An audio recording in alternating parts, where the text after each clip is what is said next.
ఆవి ఇస్తారా నాయకుడికి ఆవి ఇస్తున్నారా చెప్పాలి ఎలా మాట చెప్పాలి ఎలా మాట కారు గుర్తుకే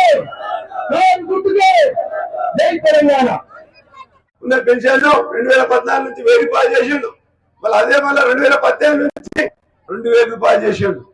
ఇలా వచ్చి ఏం కూడా గప్ప కొట్టిన కాంగ్రెస్ వాళ్ళు 2000 కాదు మేము 4000 రూపాయలు ఇస్తాం. ఇంట్లో ఉండే బూర్లకు అందరికీ అత్త మామలకు మొత్తం 4000 ఇస్తాము. ఇంట్లో ఉండే ఆడపిల్లలకు 18 సంవత్సరాలు నిండి ఆడపిల్లకు కానీ 45 సంవత్సరాల దాకా ఉన్నలకు 2500 రూపాయలు ఇస్తారు. రైతు బంధు నేను 10,000 కాదు ఎకరాకు 15,000 ఇస్తా సంవత్సరానికి ఒక ఎకరా. మొన్న ఏమిచ్చింది మీకు ఒక్కడే. ఇలా అన్నం ఉడుకుతుంటే ఒక్కటే మెత్తుకొని చూస్తాం మనం. అన్నం ఉడికిందా కానీ ఒక్క మెత్తుకున్నట్టు చూస్తాం. ఇలా కాంగ్రెస్ బాగా పరిపాలించే నిదర్శనము. ఇలా అదే 5,000 ఇచ్చిండు రైతు బంధుకు. కొద్దిగా గొప్పనో 3 ఎకరాలకు 4 ఎకరాలు చిన్న చిత్ర కొంతమందికి వాళ్ళే మెసేజ్లు వచ్చాయి. ఫోన్లలో పోయి చూసుకుంటే బ్యాంకులో చూసుకుంటే డబ్బు రాలే. అట్లా కూడా మరి 15,000 ఇస్తున్నప్పుడు 7,500 రూపాయలు ఎకరా ఏడొచ్చాయి 500 రూపాయలు. రైతు బీమా అసలు లేనే లేదు. ఇప్పుడు జస్ట్ ఇంకా వచ్చే ఆర్డర్స్ కి ఎక్స్పైరీ అయిపోతుంట. రైతు ప్రీమియం అయితే మరి కేసీఆర్ గారు కట్టిన డబ్బులు అది కూడా కంప్లీట్ అయిపోతుంది. మరి గతమో ఈ ఎలక్షన్లు అయితే మీకు అర్థమవుతుంది. ఈ విధంగా ఇవాళ కేసీఆర్ గారు మనకు ఊళ్ళల్లో కరెంట్ ఇచ్చి మిషన్ తర్వాత నీళ్లు తీసుకొచ్చి గతంలో ఎట్లుంటుండే కృష్ణానదికి స్నానం చేసి ఒక బాటల్లో పట్టుకొని వచ్చి ఇంటర్నెట్ తిక్కి ఊళ్ళో నెత్తిని చదువుకుంటుండే. ఇవాళ అదేవిధంగా ఇవాళ కృష్ణానది నీళ్లు మిషన్ భగీరథ ప్రాజెక్టు స్కీమ్ తయారు చేసి ఇవాళ ప్రతి ఇంటికి నీళ్లు ఇచ్చిందా ఇయ్యలేదా ఆలోచన చేసుకోండి. ఇవాళ పట్టణాల్లో నీళ్లు నల్ల నీళ్లు ఎట్లా దుంకుతున్నాయో మన పల్లెలు కూడా ఆ విధంగా నీళ్లు దుంకించండు. మన కిచెన్ లో మన పొయ్యింట్లో నల్ల పెట్టుకొని మనం ఇవాళ ఉపయోగం చేసుకున్నాం లేదా ఒక ఆలోచన చేసుకోండి. ఈ విధంగా చేసిన గొప్ప నాయకుడు కేసీఆర్ గారు. మరి ఎందుకు ప్రతి ఒక్కరం ఈరోజు కేసీఆర్ గారే ముఖ్యమంత్రి అవుతారు అని చెప్పి అందరం అనుకున్నాం.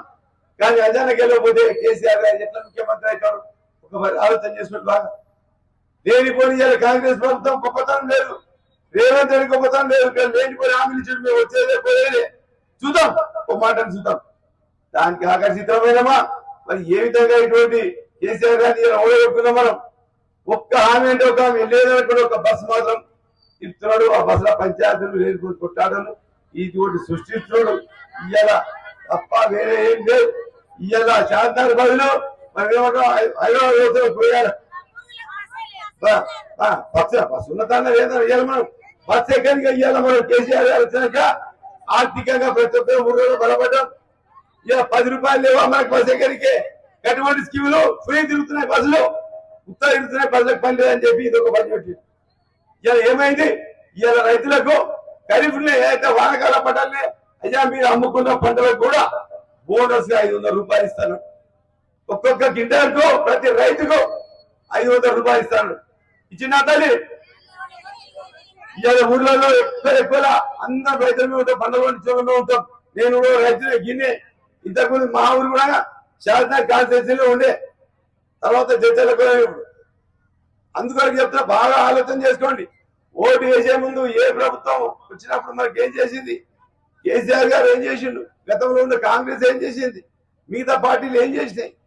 కేసీఆర్ గారు మన సమస్యలను చూసి చరించిపోయి తెలంగాణ సాధించుకొని ఇది ఉద్యమ పార్టీ, రాజకీయ పార్టీ కాదు, మన కొరకు ఏర్పాటైన పార్టీ ఇది. అందుకొరకే ఇయ్యాల రైతుల మీద ప్రేమ ఉండి 24 గంటల కరెంట్ ఇచ్చిండు, రైతు బంధు ఇచ్చిండు, రైతు బీమా ఇచ్చిండు. పండించిన పంటలనే మన కళ్ళకి వెళ్ళి కొన్ని తీసుకొని పోయిండు.